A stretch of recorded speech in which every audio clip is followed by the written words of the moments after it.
네, 금세 우리가 찬양을 오늘 하루 또 실수합니다. 주의 긍휼을 구하는 죄인입니다. 했더니 이게 화면이 딱 나가버렸어요. 예. 사실 이번 주에 이거 램프 비싼 돈 주고 갈았는데 나가버렸네요. 예. 괜찮아요. 뭐 또 일어나면 됩니다. 예. 자, 우리 옆 사람에게 또 일어나면 됩니다. 주님이 일으켜 주실 겁니다. 예. 오늘 말씀은 마태복음 8장 1절부터 4절까지입니다.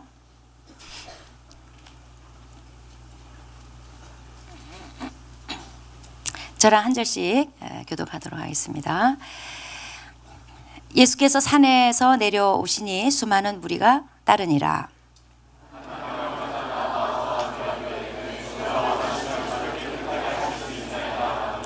예수께서 손을 내밀어 그에게 대시며 이르시되 내가 원하노니 깨끗함을 받으라 하시니 즉시 그의 나병이 깨끗하여 진지라.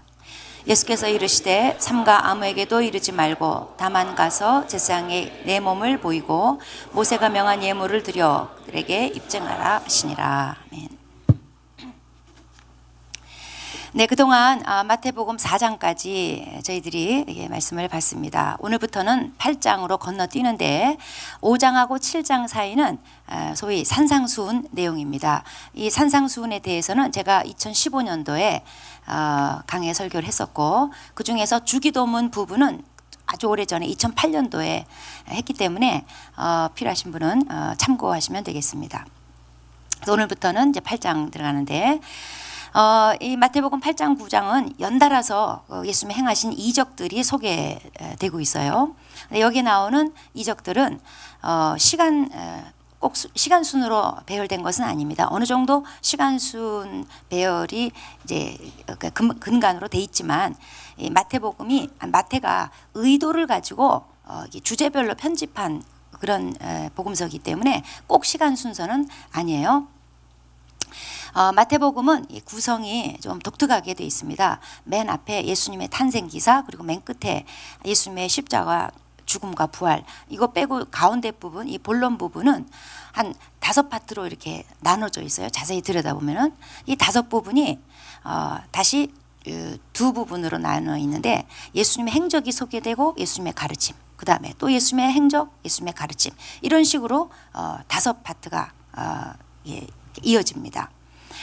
그래서 이 앞에 했던 마태복음 3장부터 7장까지 내용은 말하자면 일부에 속한다고 볼 수 있어요. 그래서 예수님의 초기 사역, 그리고 예수님의 산상수훈, 그 다음에 이제 오늘부터 2부예요. 예수님의 행적이 소개되고 이제 또 10장부터 가면 예수님의 가르침이 소개되고, 이런 식으로 쭉 이제 이어집니다. 그래서 오늘 본문부터는 이제 예수님의 행적이 이제 소개가 되는 이제 2부가 시작된다고 보시면 되겠습니다. 자, 1절 보시면 예수께서 산에서 내려오시니 수많은 무리가 따르니라. 그리고 이제 2절에 한 나병 환자가 나와 절하여 이르되, 이 1절하고 2절 말씀은 사실상 서로 연결된 건 아니에요. 2절 나병 환자가 예수님한테 와서 절한 거, 이게 산에서 예수님 내려오시니까 그참에 어떤 나병 환자가 가서 예수님한테 절하고 부탁을 한 그런 내용이 아니에요. 왜냐하면 이 나병 환자가 고침받은 얘기가 마가복음에도 누가복음에도 있는데, 순서상으로 보면은 베드로 장모를 치유한 게 더 먼저 나와요. 그러니까 이거는 예수님이 산에서 내려오시는데 어떤 나병 환자가 와서 고쳐달라고 한, 그렇게 볼 게 아니라 순서상으로는 더 뒤인데 그냥 마태가 이렇게 배열을 한 겁니다. 자, 이 나병 환자가 절하면서 예수님한테 주여, 그렇게 얘기합니다. 당시에 보통 존경하는 사람들한테 유대 사람들이 선생님, 랍비여 이런 식으로 불렀어요. 그런데 비해서 주여 이런 걸 볼 때 아마 이 나병 환자는 이 예수님을 좀 그 이상으로 생각을 했던 것 같습니다. 그러니까 예수님을 진짜 메시아로 믿었거나 아니면 자기 문제를 해결해 줄 수 있는 아주 능력과 권세가 있는 분으로 인정한 그런 의미였던 것 같아요. 아마도 이 앞에 마태복음 4장에 예수님이 온 갈릴리 지역 다니면서 많은 병자들을 고치고 귀신을 쫓으시면서 소문이 많이 났다고 했죠. 그러니까 그때 아마 소문을 듣고 예수님에 대한 확신, 그 믿음을 가지게 됐거나 아니면 직접 예수님의 그 치유 사역을 이적을 목격했거나 아마 그랬던 것 같아요. 자, 이 나병 환자가 예수님 앞에 꿇어 엎드려 이제 무릎 꿇고 절하면서 원하시면 저를 깨끗하게 하실 수 있나이다 그랬어요. 이거는 주님, 저한테는 믿음이 준비되어 있습니다. 주님 뜻만 있으면 저는 고침받을 것을 믿습니다. 이런 내용이에요. 여기 기도에 중요한 원리가 들어 있습니다. 주님 뜻이어야 주님은 우리 기도에 응답하시는 거예요. 기적도 마찬가지예요. 주님 뜻에 내 믿음이 합쳐져야 일어나는 거지, 내가 믿음만 있다고 무조건 다 일어나야 되고 그런 것은 아닙니다. 자, 3절에 이제 예수님께서 손을 내밀어 그에게 대시며 이르시되, 자, 예수님이 손을 이렇게 댔어요. 타치하셨어요. 당시 율법에는 이 나병은 부정한 병이어서 누가 손을 대면 안 됩니다. 부정이 그에게도 옮아요. 근데 예수님은 손을 대셨어요. 자, 이거는 이 나병 환자가 이 나병이 아무리 부정해도 그 부정이 예수님께는 옮지 않는다는 의미예요. 예수님의 정결함이 나병 환자의 부정을 물리쳤으면 물리쳤지 그의 부정함이 예수님에게는 옮겨지지 않는다는 의미예요. 또 그 나병 환자가 아무리 부정해도 예수님이 손을 대시는 순간 깨끗해지는 거기 때문에 손을 대시는 순간 이미 문둥병자가 아닌 거예요. 그래서 예수님이 손댄 거는 나병 환자한테 손댄 게 아니라 대시는 순간 깨끗해지므로 그냥 일반인에게 손댄 거나 마찬가지인 거예요. 또 예수님께서 굳이 이렇게 손을 대시면서 치유하신 것은 아마도 그의 참 갸륵한 가상한 믿음을 보신 것 같아요. 이 나병 환자는 예수님 앞에 나올 때 나는 예수님만 만나면 반드시 산다 이런 믿음으로 나왔을 거예요. 당시 문둥병자는 사람들이 있는 데는 올 수가 없습니다. 성읍 바깥에 살아야 되고 일반인들하고는 격리가 됐었어야 됐어요. 그래서 문둥병자는 일반인들하고는 섞이면 안 되기 때문에 딱 구별이 되도록 머리를 밀고 옷도 그냥 옷 입으면 안 돼. 옷을 찢어야 돼요. 찢어진 옷을 입어야 돼요. 그래서 식별하기 쉽도록 했어요. 이 문둥병자가 일반인한테 가까이 가면 어쩌다 가까이 가야 되는 상황이 생기면 사람들이 자기한테 가까이 오지 못하도록 이 손으로 이렇게 입을 가리고 부정하다 부정하다 이렇게 막 외쳐야 됐어요. 그래서 일설에 의하면 이제 바람이 불잖아요. 그러면은 그 바람 따라서 이 부정함을 옮긴다 이래가지고 이 바람 부는 방향에서는요 한 90m 떨어져 있어야 되고 바람 부는 반대 방향에 있으면 한 45m 이렇게 끔찍한 규율이 있었어요. 어쨌든 사람들 가까이 가면 이 맞아 죽을 각오를 해야 돼요. 그런데 이 문둥병자가 예수님 주변에 분명히 사람들이 있는데 예수님께로 왔다는 것은 죽을 각오하고 왔다는 거예요. 맞아 죽더라도 문둥병으로 죽는 것보다 낫잖아요. 뭐 이래 죽으나 저래 죽으나. 그러니까 이 문둥병자는 예수님만 만나면 나는 산다. 그래서 많은 제약이 있었지만 그냥 뚫고 나온 거예요. 체면 불구하고 죽을 각오하고 그냥 뚫고 나온 거예요. 예수님이 이 믿음을 보신 거예요. 예수님은 예수님만 만나면 산다. 그런 사람에게 역사하셔요. 우리에게도 그 고백이 있고 그 믿음이 있어야지 돼요. 우리 교회 어느 지체가 자기는 이제 우리 교회 못 다니겠다면 이렇게 하고 나갔어요. 그래가지고 몇 번을 연락하고 돌아오라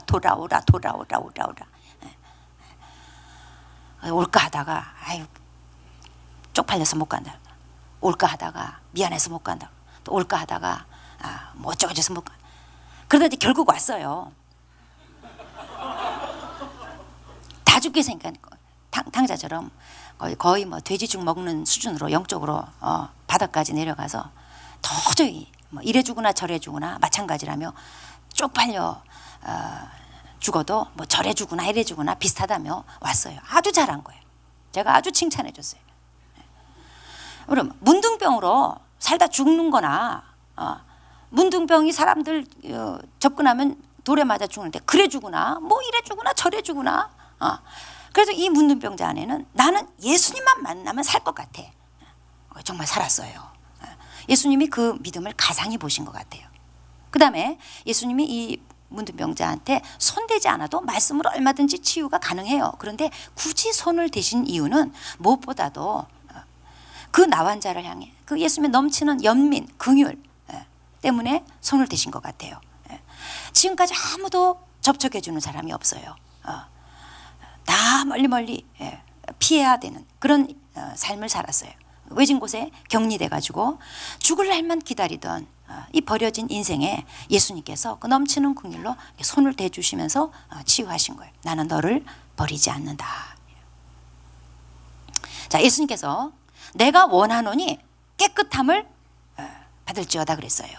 그러니까 즉시로 깨끗해졌다는 겁니다. 그러니까 그 자리에서 눈으로 뭔가 확인할 수 있는 어떤 일이 일어난 것 같아요. 예수님의 신적 권능이 나타난 거죠. 자, 그리고 이제 예수님께서 4절에 예수께서 이르시되 삼가 아무에게도 이르지 말고 사람들한테 소문내지 말라고 했어요. 이거는 사람들이 예수님 이적에 막 열광하고 거기 집착을 보이고 이러면 예수님의 본질적 사역이 훼손이 돼요. 장애가 되기 때문에 예수님이 사람들한테 말하지 말라고 했어요.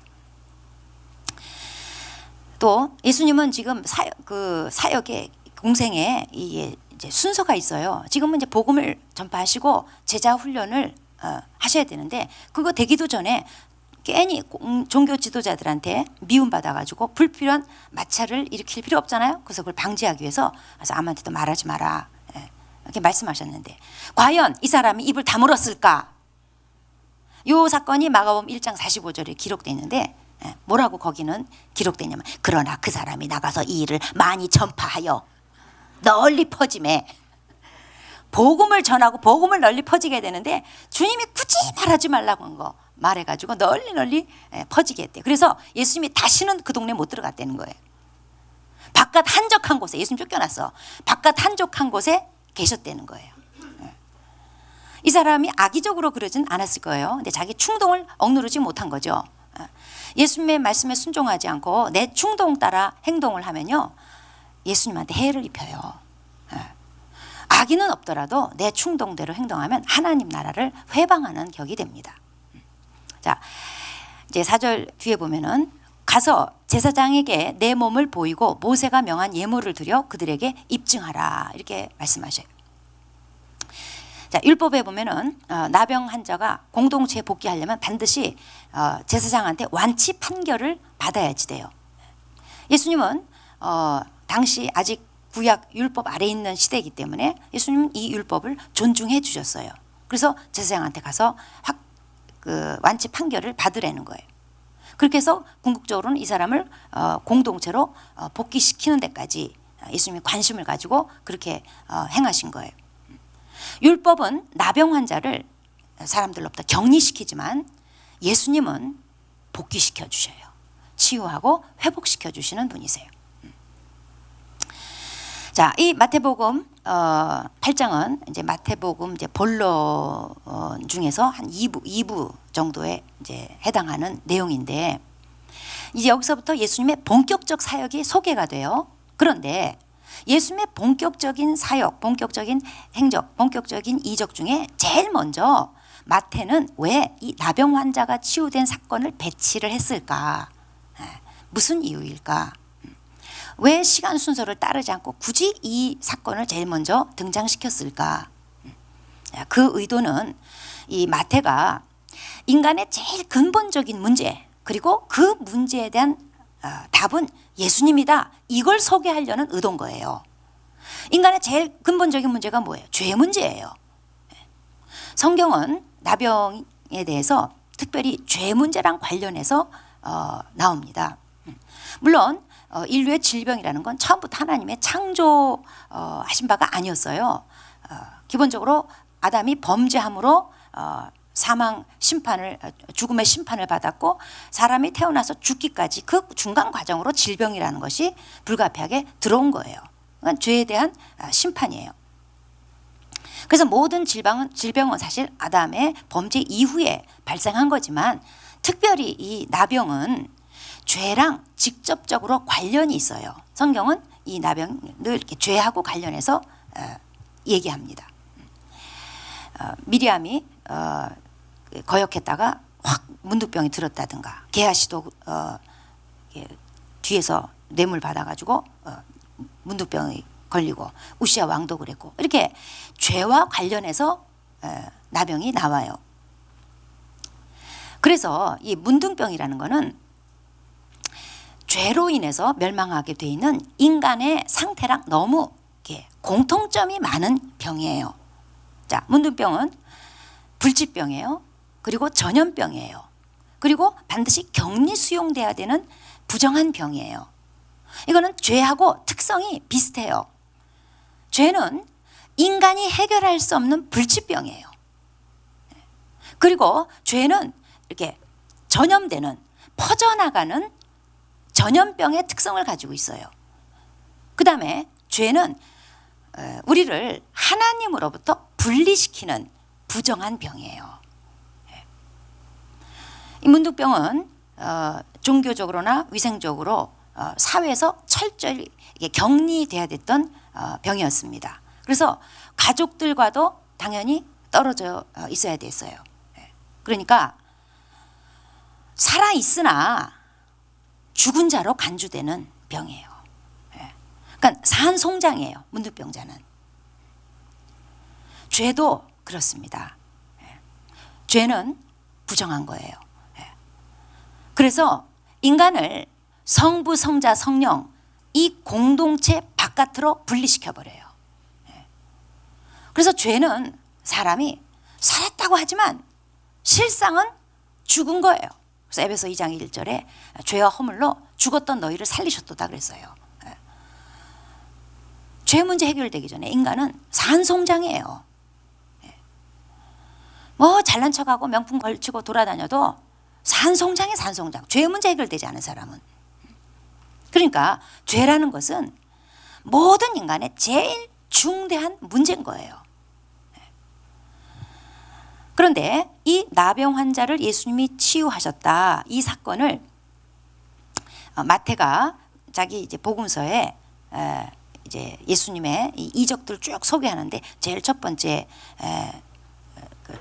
소개하고 있는 거는 예수님이 인간의 제일 근본 문제인 죄 문제, 영적인 불치병을 단숨에 해결해 주시는 구원자시다.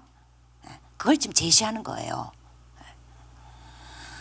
예수님은 어떤 더러운 죄인이라도 즉시 깨끗게 해주시는 분이다. 그를 믿으면. 이걸 지금 소개해 주는 거예요. 3절에 보면은 예수님이 이제 깨끗함을 받으라 하시니 즉시 그의 나병이 깨끗하여진지라 그랬어요.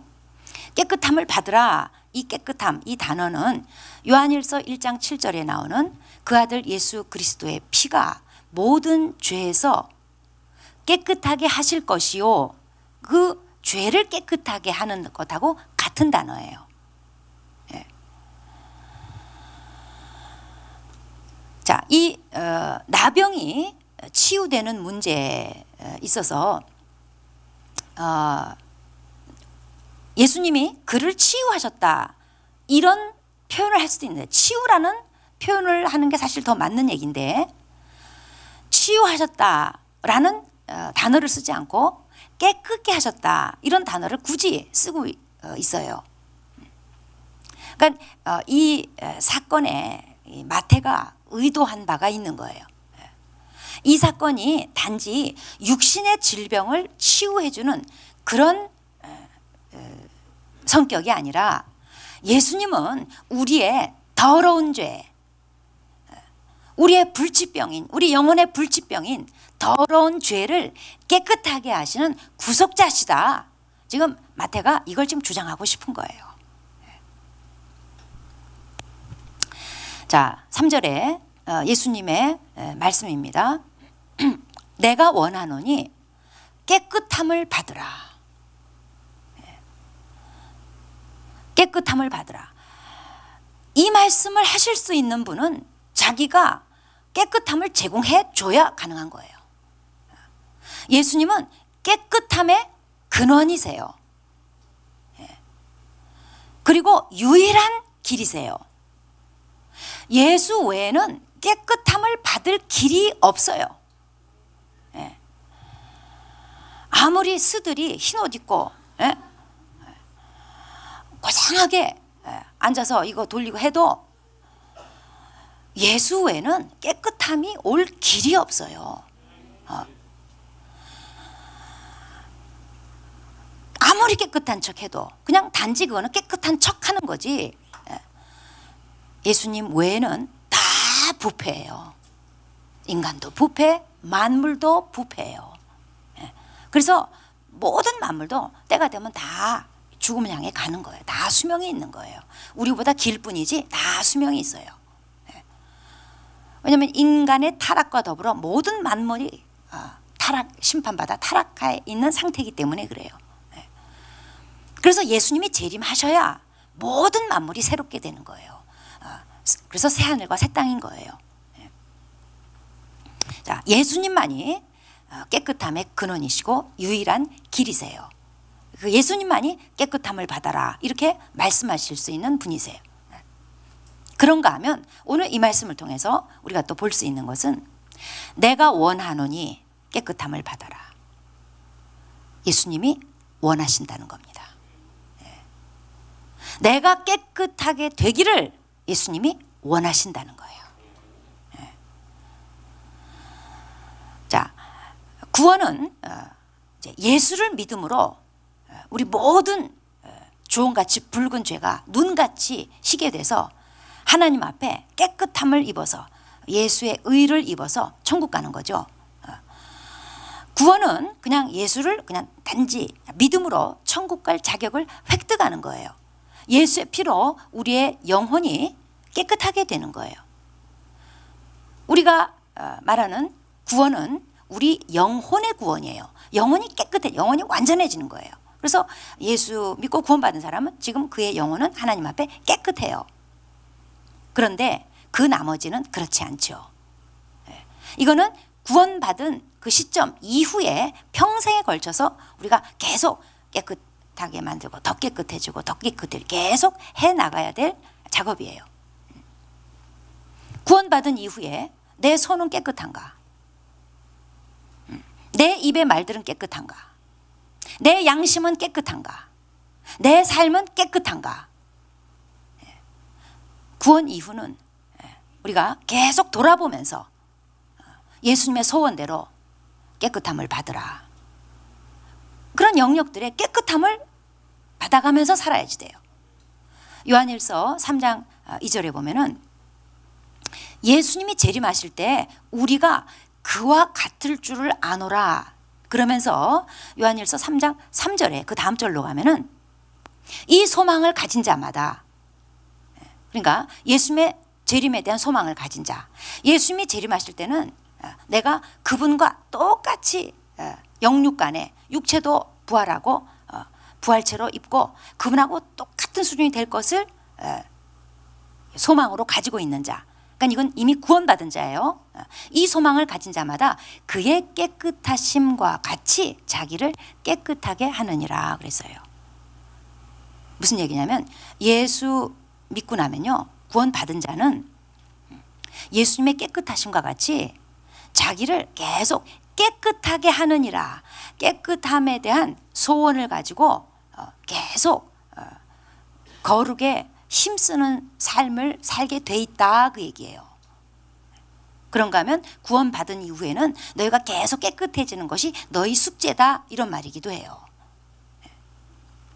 디모데전서 3장 9절에 보면은 집사 자격을 얘기하면서 깨끗한 양심에 믿음의 비밀을 가진 자라. 집사 자격에 대해서 깨끗한 양심을 얘기를 해요. 저희 교회는 제자훈련 받으면 35세 이상이면 집사 줄 테니 받아라 그러는데 안 받아요. 왠지 집사 받으면 좀 늙어 보이는지 이렇게 젊고 싶은지 안 받아. 받으라 그래도 안 받아요. 아주 극소수 빼고는 안 받아. 제가 보기에는 자기 주제를 아는 거예요. 훌륭한 거예요. 에? 깨끗한 양심에 믿음의 비밀을 가진 자가 집사되는 거래요. 아는 거지 자기를. 그 점은 참 훌륭해요.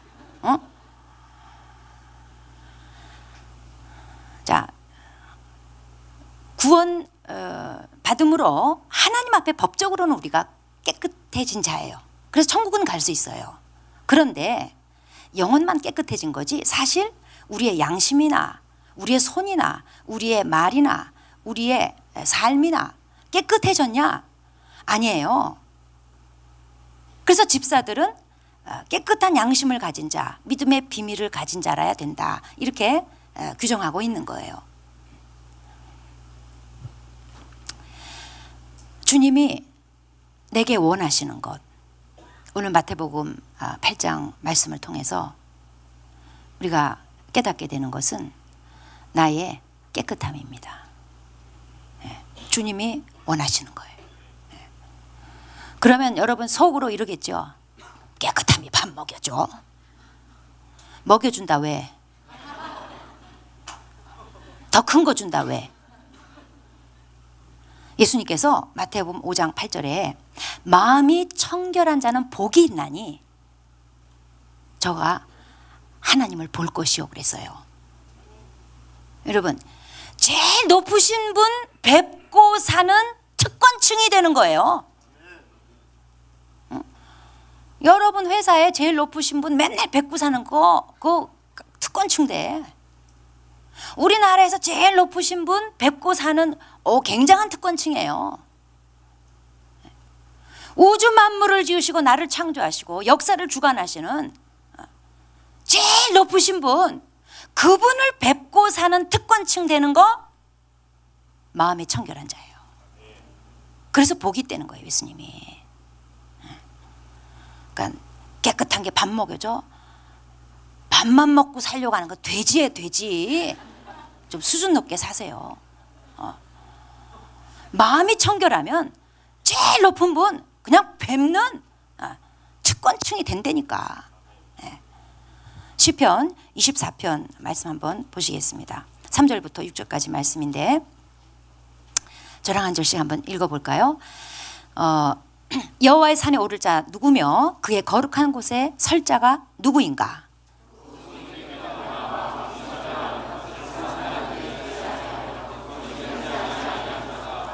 그는 여호와께 복을 받고 구원의 하나님께 의를 얻으리니.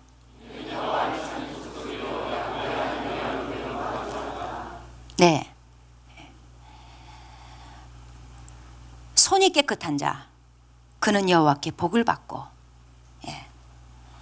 깨끗함이 복이에요. 이 깨끗한 사람들이 여호와의 산에 오른다는 거예요. 그의 거룩한 곳에 설 수 있게 된다는 거예요. 이게 특권층 되는 거예요. 이게 복이에요. 깨끗함이 복이에요. 그래서 예수님께서 내가 원하노니 깨끗함을 받으라. 난 네가 깨끗해지기를 원한다. 문둥병은 가족과도 격리가 돼야 됐어요.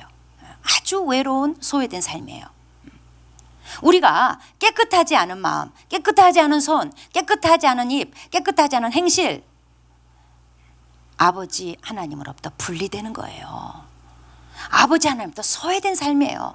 얼마나 힘든 삶이에요. 그래서 예수님께서 내가 원하노니 깨끗함을 받으라.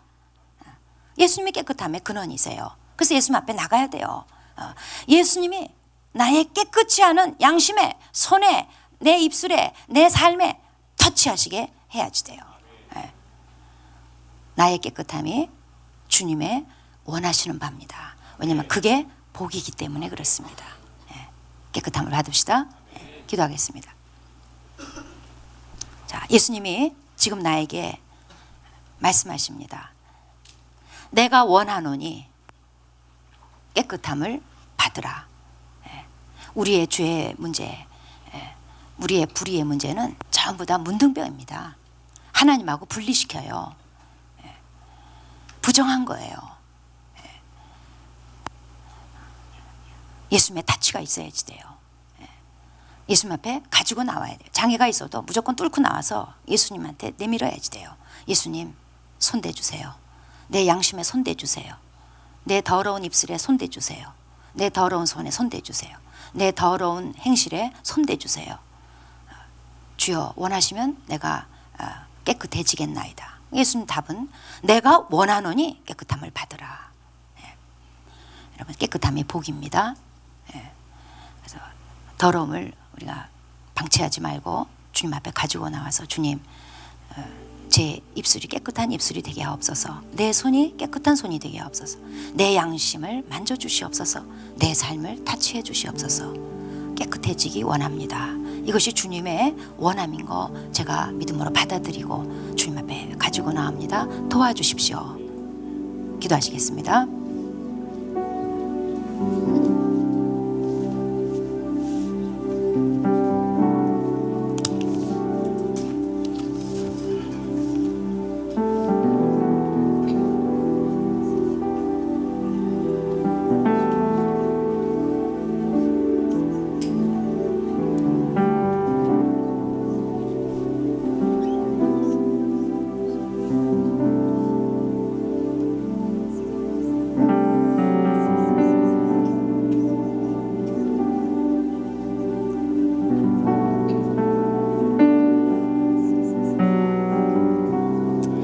하나님 아버지, 우리는 죄라는 불치병을 앓고 있던 가망 없는 자였습니다. 하나님 아버지로부터 분리돼서 외롭고 소외된 채 힘들게 비참하게 살아야만 했던 자들이었습니다. 주님, 그러나 주님이 원하셔서 저희 영혼을 깨끗하게 하시고 구원받게 해주신 것 감사합니다. 아버지, 그러나 우리가 살아가는 동안 우리의 깨끗하게 해야 될 남아있는 부분들이 많이 있습니다. 저희의 양심이 깨끗해져야 되겠고, 저희의 손이 깨끗해지고, 입이 깨끗해지고, 저희의 언어가 깨끗해지고, 저희의 삶이 깨끗해져야 되겠습니다. 주님, 깨끗함이 복인 것을 오늘 다시 한번 깨닫게 되었습니다. 하나님 아버지, 저희의 전 영역의 깨끗해짐으로 말미암아 주님과 분리된 삶이 아니라 거룩한 곳에 서게 되는, 여호와의 산에 오르게 되는, 주님을 보게 되는 그런 복된 삶이 되도록 아버지, 저희가 늘 깨끗함에 대한 갈망을 가지고 주님의 타치를 구하며 주님 앞에 엎드리는 복된 자가 되게 하여 주시옵소서. 예수님의 이름으로 기도합니다.